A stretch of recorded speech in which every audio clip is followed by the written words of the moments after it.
Stock market is up slightly after yesterday's pretty crazy intraday price action. Take a look at this with me. Here's the S&P 500 on a daily chart. Nick, now you sound like a real American. I am a real American. I'm 110% for capitalism, 110% for American innovation. I don't think I'm a toxic, American. I don't think it's the only great country in the world. I think there's great people all over the world, but I am proud to be an American, of course. In America, it's weird. I can't get into this topic too much, but it's almost like politically incorrect to be nationalistic. I think I'll say this. I think the most nationalistic people group that I know of is Indian people. They are so proud of their country. I think it's so cool. Everybody, not everybody, but many of the people, I have many friends who are Indian here in America. They're so in love with their country. And I think it's so cool. Nick, can you believe that Samsung can make a phone that is better than Apple? I can't believe it because I can't see a better phone in front of me. The iPhone is just undefeated. You've been indoctrinated. Yes, proudly so. It's the same in the UK. Yeah, it's kind of weird. Guys, we're about 5 minutes out from unemployment claims here this morning, which will potentially move the markets. Jobs data is going to be everything going forward here. I'll tell you that because yesterday, so we have claims in 5 minutes. Let me give you this breakdown. Yesterday, the markets were up, they were down. Let me break this down for you. Look at these candles on the S&P. Same thing if you guys were watching gold. You had big pop, big drop. If you were watching the dollar, big drop, then pop, then drop again. So why the carnage? Well, here's what happened. The market popped because Jerome Powell was asked about, is there a possibility that the next move is a rate hike? And he said, we don't think so. The market loved that. Okay, cool, right? That is dovish. But it was what the market read into after. And I will say proudly, I'll pat myself on the back here for a second, I shorted into this move on the Russell. I will show you my trade in just a moment. Jamaicans really patriotic as well. Yes, it's a beautiful thing. Very, very cool when people are patriotic. I went to St. Lucia. People there love their country too. Anyways, why the follow through to the downside then? Or the lack of follow through and then the reversal to the downside? Well, it's because still rate hikes, rate cuts, right, were so ambiguous, so uncertain of when they're going to come. So I think the market was excited that, people were afraid Jerome Powell, myself included. I thought he would come out even more hawkish than he did, to be honest. He came out hawkish, but it wasn't, we're going to rate hike hawkish. So the market excited about that, right? Got excited about that, but then kind of settled down and the dust settled. And it's like, well, hey, look, we still don't have any real good plan for rate cuts. So the story is, in my opinion, higher for longer in some of the earnings numbers that we've seen. Again, remember, all markets matter. I know everyone loves to trade their specific thing. You might trade gold, you might trade currency pairs, you might trade stocks, but they all matter. Market analysis, free trading courses, edge finder data, and special offers. What do these things all have in common? They're all available for you right now inside of our free Discord. You can click the link down in the description below to join the free Discord today and get access to all of this and more. Stay up to date with all the latest trading information and A1 content. And if you want to upgrade to our Gold VIP Discord that features every single trade that Trader Nick and our other professional analysts take, you can find the links for that in the description as well. So don't wait, go check out the free Discord today. The dollar index did a huge flip-flop yesterday. We ran up ahead of the event. Dollar was really, really strong and then just completely dropped out of the sky here. But I made this point yesterday. I don't really think that the dollar really has anything too concerning about it unless you break this level of support. So the dollar index on a daily chart still looks really healthy in my opinion. You've got, higher lows, higher highs. This is a healthy looking chart. Now you might say, well, that's a huge red candle, but yes, that's true. But the issue with pointing that out as like that's a bearish case is you are saying that before we've really broken this key area where price has come back several times to rally again. So is there some accumulation happening at this level? Possibly, right? You might, if you're a big institution building a position, you might be adding to your trades here around 105.5. It's a key area for buyers, clearly. If we look left, again, several big candles have exploded off of that 105.5 zone. So for me, the dollar index is not bearish unless it breaks through this level. And what's going to get it to break through that level could be weak jobs tomorrow, maybe. But I think, it could be wrong, but I think jobs are going to continue to be strong. And if they are strong, you might see the dollar index go back and retest that 106.2, whatever level it is, this previous high. It's been a very volatile week for the dollar index. Even though the dollar index hasn't gone too far in either direction, it's been a very volatile week. Look at the size of these candles. These are big moves. Percentage-wise, what are we looking at? This is a 0.5% on the dollar index. Then you had another 0.6%, and then 0.65, and then this range was huge, almost 1%.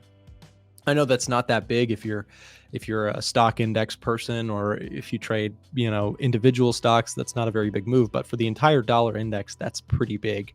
The average move is much less, right? You're talking about 0.3 here, 0.3. Here's a big move, a 0.5, right? So this move recently, where we were averaging like over 0.5% move per day, is pretty volatile. Will we get kind of a chill day today? There's a good case to be made for that, just because you have jobs data coming out tomorrow. And so the market's probably just going to trade sideways, I think, today. We'll see.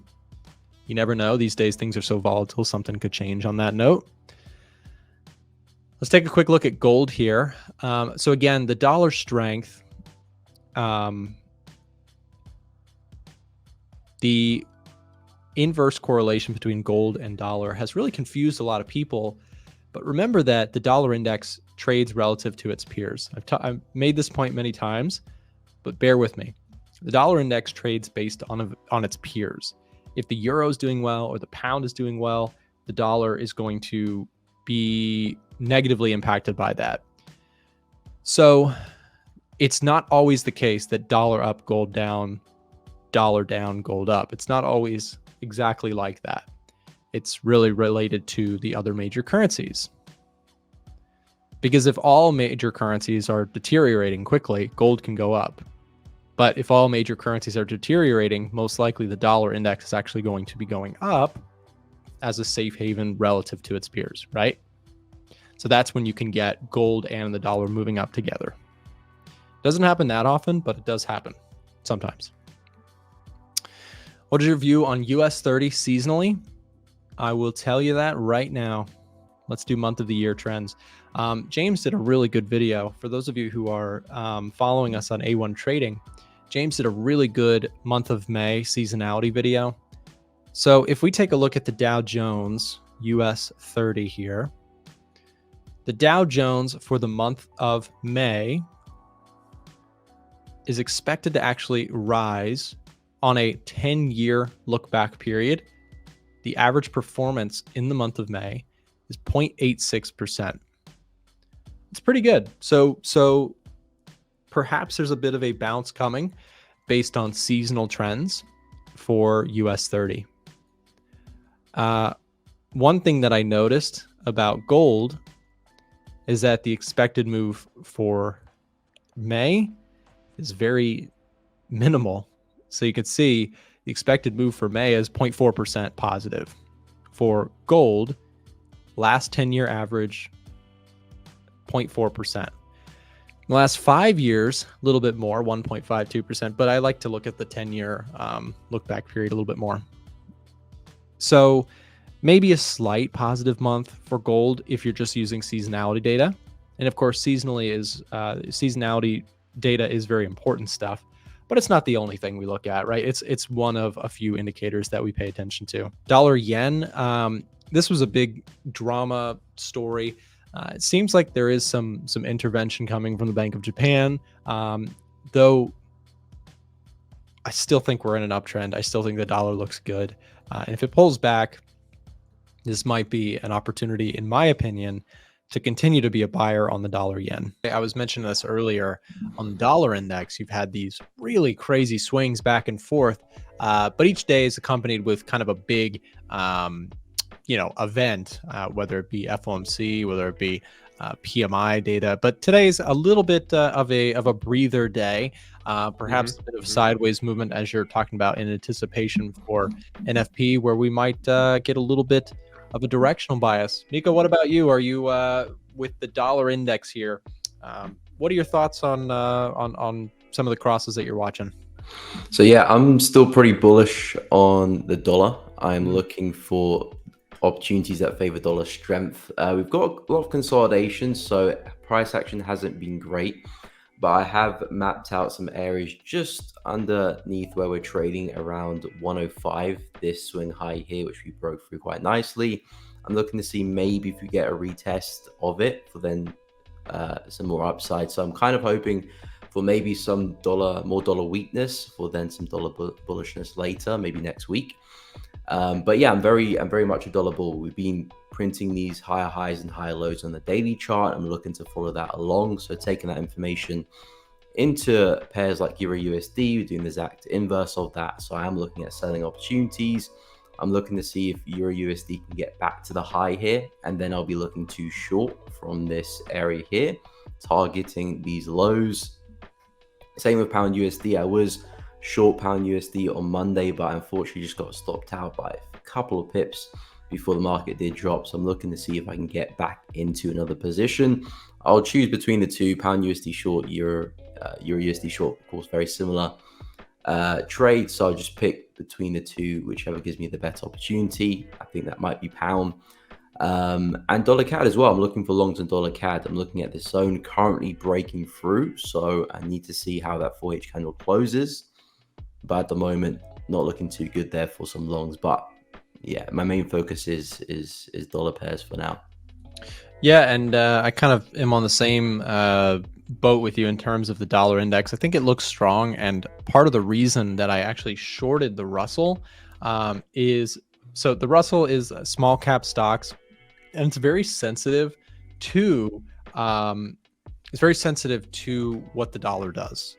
Not always, but because this area of the market is so sensitive to interest rates, if you get strong economic data, if you get stuff that gets the dollar to pop, if the dollar is moving higher, likely the Russell will feel the pressure of that, whether it be inflation concerns or interest rates staying higher for longer.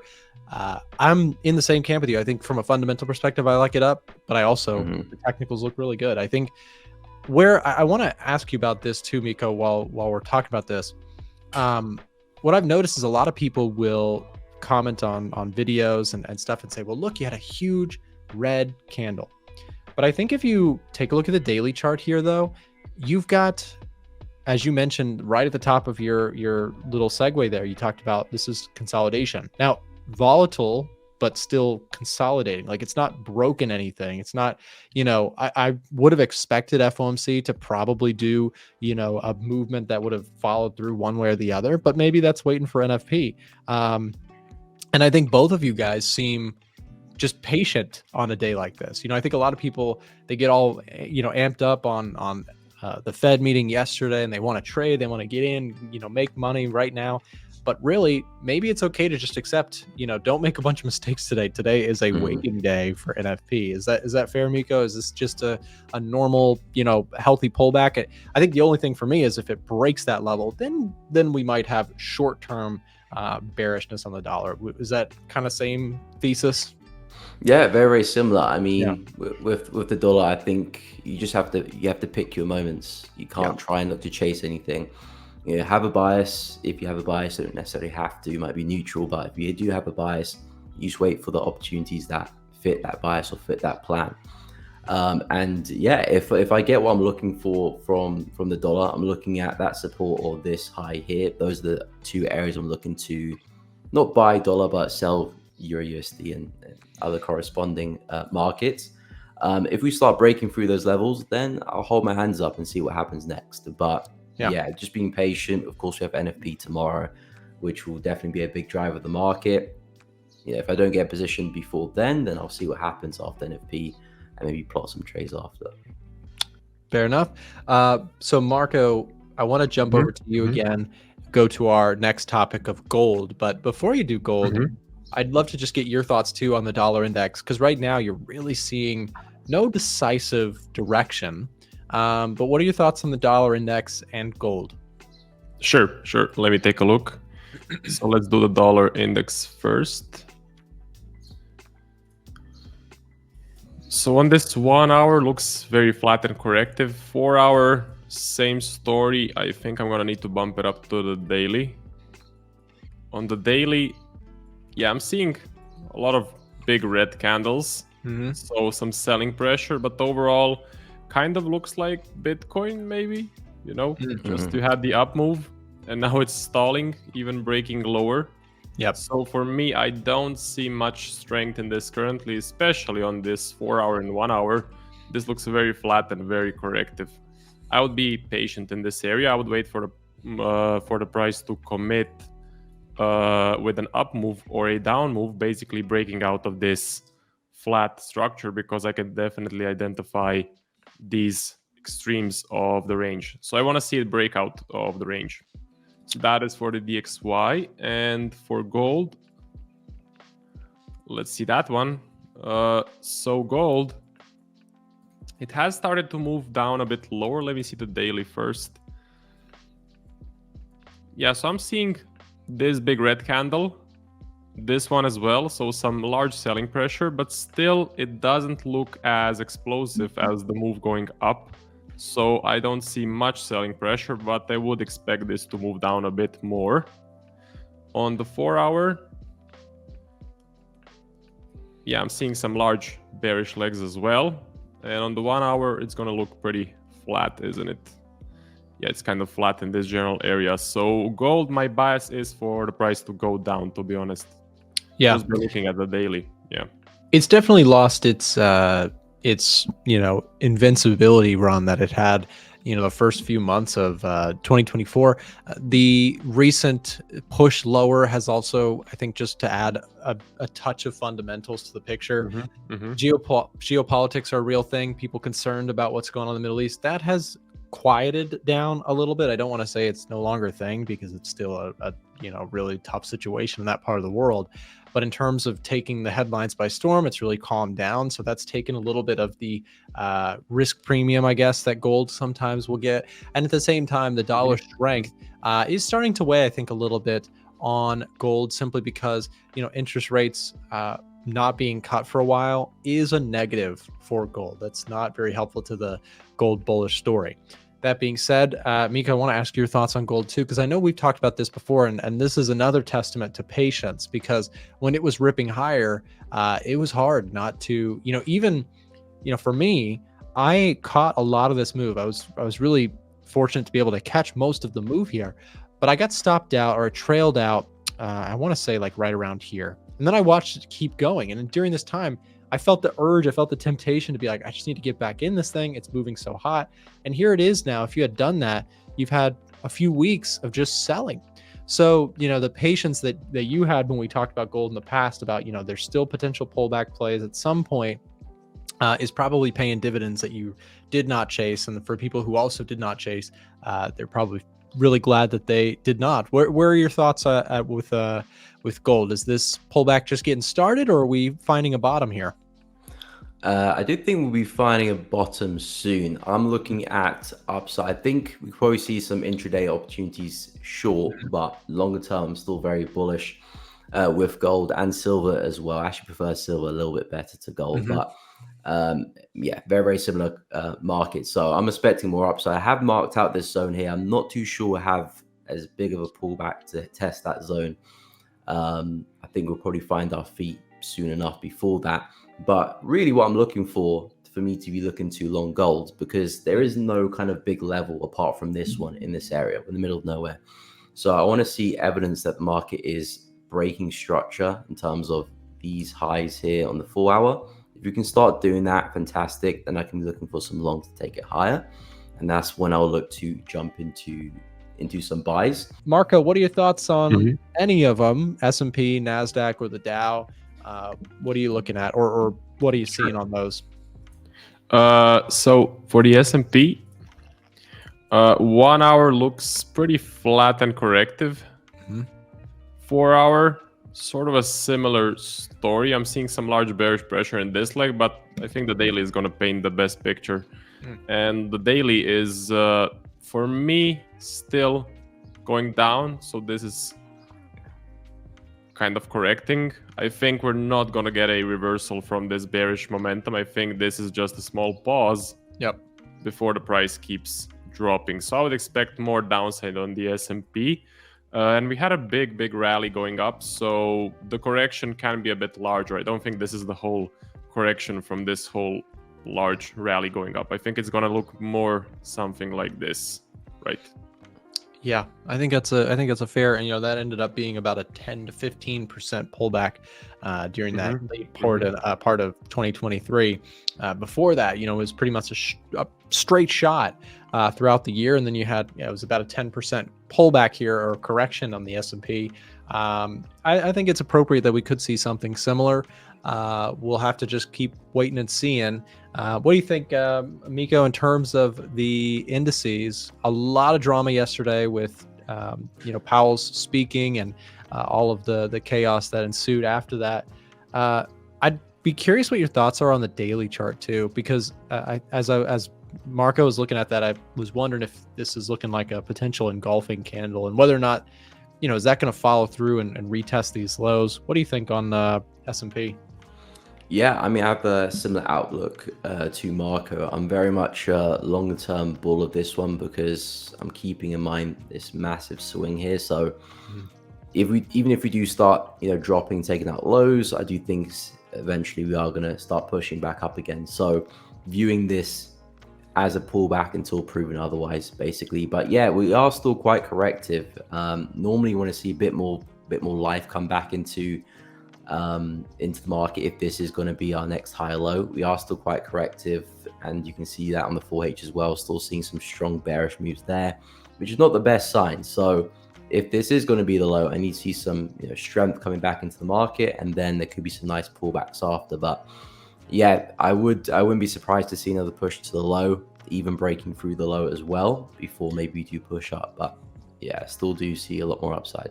Did you know we do a live trading show Monday through Friday with guests from all over the world?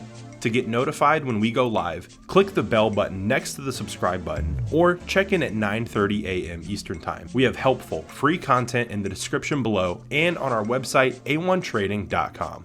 Thanks for watching today's video, and we'll see you tomorrow.